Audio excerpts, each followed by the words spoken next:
Creamer Media's Mining Weekly Online is talking to veteran research commentator Dr. R.E. Robbie Robinson, and the topic of discussion this morning is going to focus on Grootvlei, where the Aurora debacle has put a new spotlight.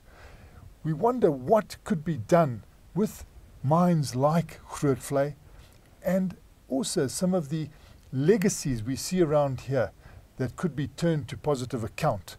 And that's why we've called Dr. Robbie Robinson into the studio so that he can unpack some of the things he did in the past.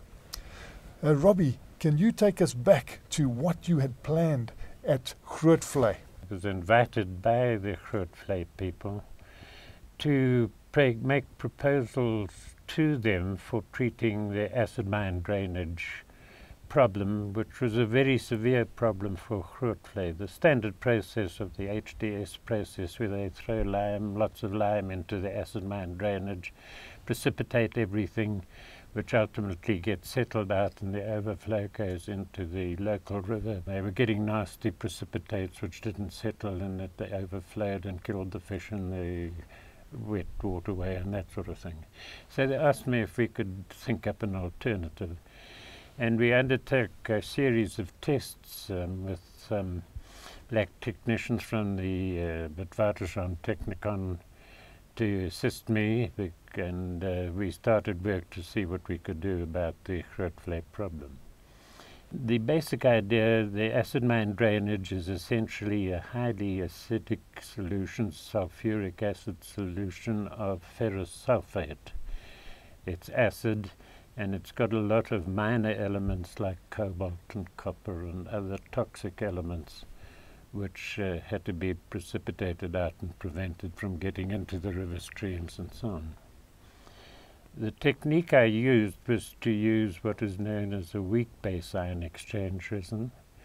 That is basically a synthetic resin which absorbs anions, and particularly sulfate, and it can exist in what we know as a free base form and a weak base form, so it would also absorb acid. And if you use this particular resin, a weak base ion exchange resin, and treated it, immersed it into the acid mine drainage in a big tank, and you inserted a diffuser of air so as to provide an oxidizing environment, it would absorb the sulfuric acid, raise the pH to a point where the ferrous ion would be oxidized and precipitate as red ferric oxide, the good old Fe2O3, which is so well known. And it would do a complete job, precipitate all the ferric and take out all the free acid. And it could be very easily regenerate this resin after it's had its full absorption capacity taken up by eluting it with ammonia. And in the meanwhile, you could separate this ferric oxide. You got a beautiful red ferric oxide, which could act as a pigment, and it could also be made into pellets to make iron pellets and so on and so forth, and a very saleable commodity. Now, this left a solution with all these minor elements like cobalt and uranium, because there was uranium present there too. The weak base resin wouldn't absorb uranium, and copper and all the other things is a minor solution. So from the anion exchange process, you went into a second ion exchange process, which was a cation exchange process that absorbed all the cations in the solution, all the cobalt, all the nickel, all the copper, any calcium left behind, etc., and it absorbed it and produced a solution which was just almost distilled water, but it had the hydrogen ions from the cation exchanges and put in it, which could be neutralized with ammonia, and you just had an ammonium sulfate solution, very dilute, but because there weren't too much of these, which could be used for agricultural purposes. The cation resin could be eluted with nitric acid, and you got concentrated solutions of all these elements, which could be handed over the fence to somebody outside Grootvlei who was specialist in that, You could prepare almost nuclear-grade uranium, ammonium diuranate. You could produce cobalt oxide. You could produce nickel and copper oxides, all of which had saleable values. So what happened was that we had this ferrix process, a double ion exchange, one for anions, one for cations, and at the end of it we got a solution coming out which could be ideal for irrigation. It had ammonium sulfate in it, it had the built-in fertilizer, but very dilute, but ideal for agricultural irrigation. And all the sulfate, all the ferric iron was precipitated as a wonderful saleable iron oxide, and you could regenerate the resin quite easily with lime or caustic soda, and easily, or even ammonia, and get some more ammonium sulfate which could be used for fertilizer. We costed this and we put it to Grootvlei, and it would cost Grootvlei nothing if you got full credit for the fertilizer values of the ammonia and the nitric acid, which it was at ammonium nitrate, which had a certain value, plus all the value of the other elements in it. And if you took that into account, Grootvlei could treat their acid mine drainage at zero cost to themselves.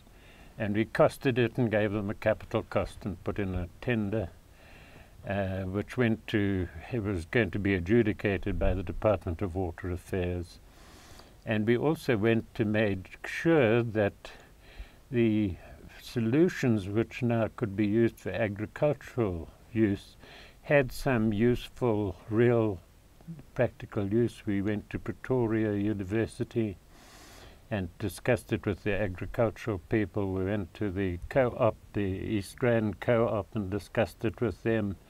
And we discussed it with a lot of specialist agricultural people, and they said no problem, particularly if you use a drip irrigation technique. And the amount of water involved was something of the order. It would have given jobs to about 7,000, 8,000 people in the squatter camp just outside Grootvlei. So we thought this was a winner. And we went off and we put in the proposal, and then they said it's been turned down. So we went to see the Department of Water Affairs and we interviewed the man in charge. And effectively he said to us, over my dead body, will any water be used for agriculture until everybody in the country has got proper domestic water supply? And that's it, don't come back to me, it's out. And what year was that, more or less?